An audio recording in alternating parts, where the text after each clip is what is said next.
जय श्री गणेश। नमस्कार, मैं आचार्य संजय द्विवेदी। मेरे समस्त प्रबुद्ध दर्शकों का मेरे चैनल पर हार्दिक स्वागत है।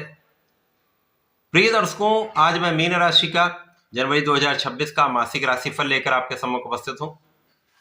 जनवरी माह मीन राशि के जातकों को किस प्रकार का परिणाम देने वाला है, किन भाव को ये प्रबल करेगा, ग्रहों का जो स्थान है तथा ग्रहों का जो परिवर्तन होगा वो कितना फलदायी है, अथवा कहीं पर कोई समस्या या अवरोध है तो उसका क्या निवारण है, संपूर्ण विश्लेषण मैं पूर्ण तर्क के साथ करने जा रहा हूं।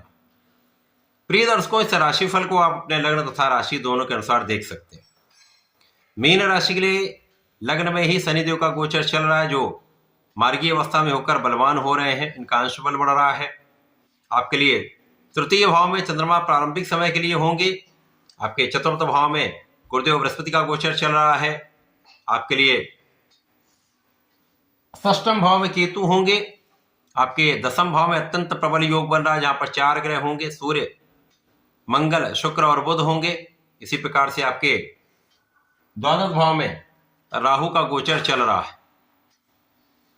इस माह का पहला परिवर्तन शुक्राचार्य का है, जब शुक्राचार्य 13 जनवरी को आपके एकादश भाव में पहुंचेंगे, जहां पर यह मित्र की राशि में होंगे। 14 जनवरी को सूर्य का परिवर्तन भी एकादश भाव में होगा, तथा इसी प्रकार से 16 और 17 जनवरी को मंगल और बुध का भी परिवर्तन एकादश भाव में हो जाएगा। इस प्रकार से आपके एकादश भाव में 4 ग्रह पुनः पहुंचेंगे, जो अत्यंत प्रबल स्थिति बना रहे।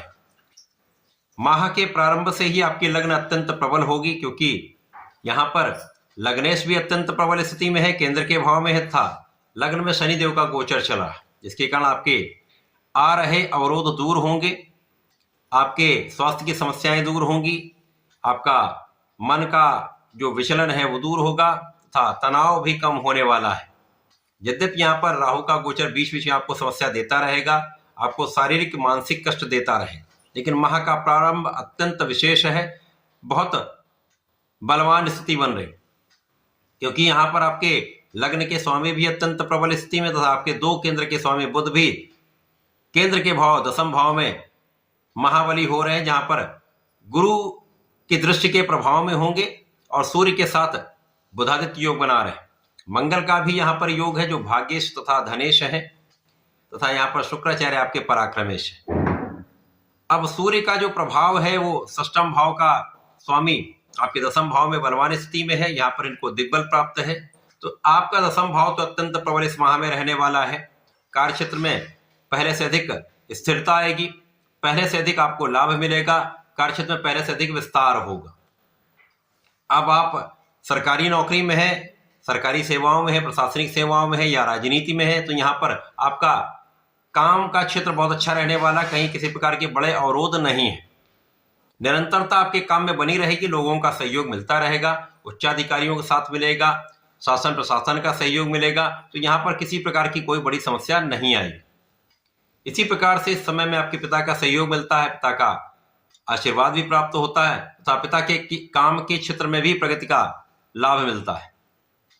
इस समय आप पराक्रमी रहेंगे, आप अपना संपूर्ण प्रयास कर पाएंगे, और जब व्यक्ति परिश्रमी होता है और यहाँ पर भाग्य का साथ मिल जाता है, तो निश्चित रूप से आपके काम के क्षेत्र में प्रगति होती है, कहीं पर बड़ी समस्या नहीं आती, या छोटी मोटी कोई समस्या तो उसका भी निवारण हो जाता है।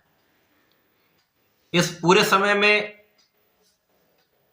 काम के क्षेत्र में नए अवसर आपको मिल सकते हैं, कार्यभार बढ़ सकता है, पदभार बढ़ सकता है, आपके मन के अनुसार आपको स्थानांतरण प्राप्त हो सकता है। यदि इस समय में आप अपने आलस्य का त्याग कर देते हैं, कर्मठ बने रहते हैं, अपने बुद्धि बल का उपयोग करते रहते हैं, तो इस समय में श्रेष्ठ सफलता का योग बन रहा है। इसके पश्चात जब यहाँ पर परिवर्तन होंगे, तो समस्त ग्रह 13 से 17 जनवरी के बीच में, जो सूर्य, मंगल, बुध और शुक्राचार्य हैं, आपके एकादश भाव में पहुंच जाएंगे। एकादश भाव जो लाभ का भाव है, कुंडली का ऐसा भाव है जहां पर समस्त ग्रह अच्छा प्रभाव देते हैं। यहाँ पर आपके लाभ की मात्रा को ये 4 ग्रह विशिष्ट करने वाले, तो लाभ पहले से कई गुना बढ़ जाएगा। आप किसी भी कार्य क्षेत्र में हो, नौकरी में हो, व्यापार में हो, प्रोफेशन में हो, समस्त स्थितियों में आपके कार्य क्षेत्र से आपको बड़े धन का लाभ प्राप्त होगा।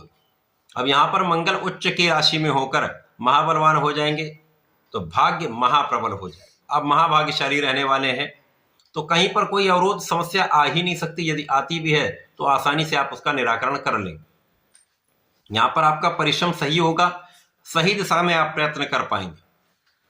आपका जो ऊर्जा का प्रवाह है वो सही दिशा में आप लगा पाएंगे। इसी के साथ साथ आपका बुद्धि बल अच्छा रहने वाला है, आपकी गणनाएं अच्छी रहने वाली हैं, आप सोच विचार कर कार्य करने वाले, क्योंकि इस समय आप विवेकशील रहेंगे। इस समय आपका पंचम भाव अत्यंत प्रबल होगा, जो ज्ञान का भाव है, शिक्षा का भाव है, संतान का भाव है। तो यहाँ पर शिक्षा के क्षेत्र में विद्यार्थियों का परिणाम बहुत अच्छा आएगा। यदि आप सरकारी सेवाओं के लिए प्रयत्न कर रहे हैं, नौकरी के लिए प्रयास कर रहे हैं, तो आप सफल होंगे, यहाँ पर किसी प्रकार का कोई संदेह नहीं है। राहु का प्रभाव आपके षष्ठम भाव पर है, तो कहीं ना कहीं ये जो प्रारंभिक समय में नौकरी के लिए जो लोग प्रयास कर रहे हैं उनको अवरोध मिलेंगे, परंतु जैसे ही ये योग, ये परिवर्तन आपके एकादश भाव में हो जाएगा, ये समस्याएं भी दूर होने लगेंगी, आपका कष्ट दूर होगा, तो आपके मार्ग की बाधाएं दूर होकर आपको अच्छे अवसर प्राप्त होने लगेंगे। इस समय में ऋण प्राप्ति से अच्छा विस्तार आप कर सकते हैं, लेकिन जिनको आवश्यकता हो वही ऋण लें। अनावश्यक किसी प्रकार का ऋण लेने से बचें, क्योंकि ऋण के कारण कुछ विवाद की संभावना भी दिखती है, कुछ कानूनी समस्याओं का योग तो अवश्य ही बन रहा है। परंतु इस समय में आपकी स्थिति अत्यंत प्रबल है, तो इन समस्याओं से भी आप मुक्ति पाएंगे, आप विजयी रहेंगे। लेकिन विवाद से बचना ही सर्वश्रेष्ठ उपाय होता है। इस समय में आपका धन का क्षेत्र विस्तृत होगा, धन की अच्छी मात्रा आपके पास आएगी, परिवार का पूर्ण सहयोग मिलेगा, पारिवारिक भाव में वृद्धि होगी, तथा इस समय आपका वाणी का भाव भी अत्यंत प्रबल रहेगा। तो जो जातक कला क्षेत्र से संबंधित हैं, वाणी से संबंधित कार्य में है, तो यहाँ पर उनका भाव प्रबल हो रहा है। आपको अच्छे अवसर से बड़े धन की प्राप्ति का योग बनने वाला है। इस समय आपकी इच्छाएं पूर्ण हो सकती हैं। विशेष रूप से विद्यार्थियों के लिए विद्या प्राप्ति में सफलता के लिए जो उनकी इच्छा है वो पूर्ण हो सकती है। जो जातक कार्य क्षेत्र में है, अपने प्रोफेशन में है, उनके धन की प्राप्ति की इच्छा पूर्ण हो सकती है। यहाँ पर अच्छी संतान प्राप्ति का भी योग बन रहा है, तथा संतान का पूर्ण सुख आपको प्राप्त होता दिख रहा है। तो ये जनवरी माह मीन राशि के जातकों के लिए अत्यंत विशेष है, अच्छा लाभ देने वाला है। इस लाभ को निरंतर प्राप्त करने के लिए तथा समस्याओं का निवारण करने के लिए आपको भगवान शंकर मोचन की शरण में रहकर हनुमानाष्टक का नित्य पाठ करना चाहिए। इसी प्रकार से विष्णु सहस्त्रनाम का यदि पठन करते हैं प्रत्येक गुरुवार को कर लीजिए, या सुन भी लेते हैं तो विशेष लाभ आपको मिले। ऐसा करके इसका लाभ लें। धन्यवाद, नमस्कार।